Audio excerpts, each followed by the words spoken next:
Assalamualaikum warahmatullahi wabarakatuh. Ke- Kami dari kelompok 6 Etik untuk tugas UAS ingin mempresentasikan tentang illegal content. Ini adalah anggota kelompok kami. Yang pertama ada saya, Prastion Abdi Suryo, kemudian ada Daniel Iman Putra, dan juga ada Christian Charlie Ari. Mulai dari latar belakang, kemajuan teknologi informasi dan komunikasi semakin pesat, disertai dengan banyaknya kemunculan perangkat-perangkat komunikasi yang menawarkan kecanggihan dan kemudahan, termasuk kemudahan dalam berselancar di dunia maya dengan cepat dan hemat. Internet seolah-olah menjadi hal yang wajib bagi setiap perangkat komunikasi saat ini.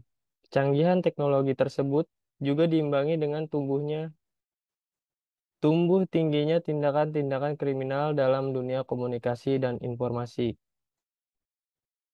Rumusan masalah. Berdasarkan latar belakang di atas, maka ditemukan rumusan masalah terkait illegal content dalam kehidupan masyarakat sehari-hari. Oleh sebab itu, dengan adanya contoh kasus dan solusinya diharapkan dapat membantu mengurangi masalah cybercrime tersebut. eh, Maksud dan tujuan ini yaitu yang pertama sebagai media informasi kepada pembacanya tentang kejahatan di dunia maya, yaitu kita bisa sebut cybercrime, terutama di kasus illegal content ini. Kemudian ada juga media bagi penulis untuk menuangkan pengetahuannya mengenai cybercrime di legal content.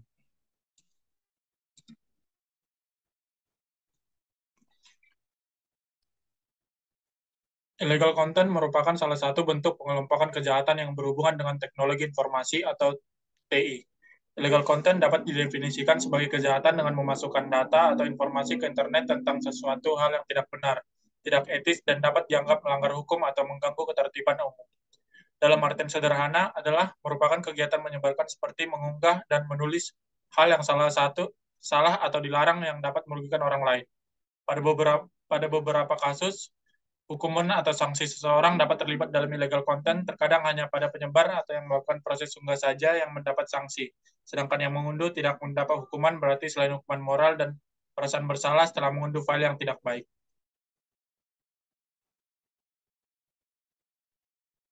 Contoh kasus.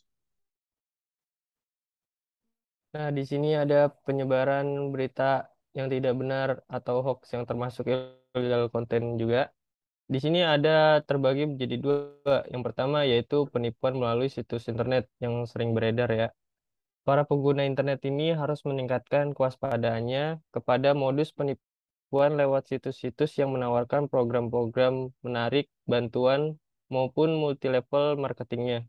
Seperti dalam program bernama Given in Freedom Trust atau GIF dari sebuah situs yang tadinya beralamat di sini. Dalam program ini, penyelenggara berjanji memberikan imbalan berupa dana hibah yang didapat dari sekelompok dermawan kaya dari beberapa negara, perorangan, atau perusahaan dengan syarat yang mengirimkan sejumlah dana tertentu ke rekening tertentu tanpa nama. Nah, program ini juga menggiurkan karena untuk perorangan tiap pemohon bisa mendapatkan 10 juta per bulan dan juga ada 30 juta per bulan untuk perusahaannya. Penipuan lewat email. Penipuan lainnya dilakukan lewat surat elektronik, email. Penipuan lewat media ini bahkan diindikasikan sebagai bagian dari mafia internasional. Modus operandinya seseorang yang berasal dari luar negeri, kebanyakan dari Afrika, meminta bantuan untuk menerima pengiriman sejumlah dana dari proyek yang telah dikerjakan atau alasan lain ke rekening calon korban. Pelaku kejahatan menawarkan imbalan yang besar, yaitu uang yang bernilai miliaran rupiah. Itu 30% akan menjadi milik korban. Hanya saja kemudian diketahui dari beberapa laporan, mereka terlebih dahulu harus mengirimkan sekitar 0,1% dari dana yang akan menjadi milik korban kepada penipu tersebut. Ujungnya, setelah dikirim uang yang dijanjikan tidak juga diterima. Nah, dari tadi itu kita sudah membahas tentang penipuan yang ada di internetnya. Kemudian ini ada penyebab-penyebab illegal content itu. Yang pertama, akses internetnya tidak terbatas. Jadi kita bisa mengakses apa saja yang kita mau. Kelalaian pengguna komputer juga bisa menjadi penyebab hal ini. Kemudian bisa juga dilakukan dengan resiko keamanan yang kecil dan tidak diperlukan peralatan yang ribet. Walaupun kejahatan komputer mudah untuk dilakukan, tetapi akan sangat sulit untuk melacaknya. Sehingga ini mendorong para pelaku kejahatan untuk terus-menerus melakukan hal ini. Para pelaku juga merupakan orang yang umumnya cerdas ya, mempunyai wawasan yang lebih tinggi di bagian teknologi komputer. Pengetahuan pelaku ini juga tentang cara kerja sebuah komputer jauh di atas operator komputer biasa. Kemudian ada kurangnya perhatian masyarakat. Masyarakat dan penegak hukum saat ini masih memberi perhatian yang sangat besar terhadap kejahatan konvensional. Pada kenyataannya, para pelaku kejahatan komputer ini masih terus melakukan aksinya sampai saat ini. Kemudian ada juga kurangnya keamanan situs-situs yang beredar pada internet.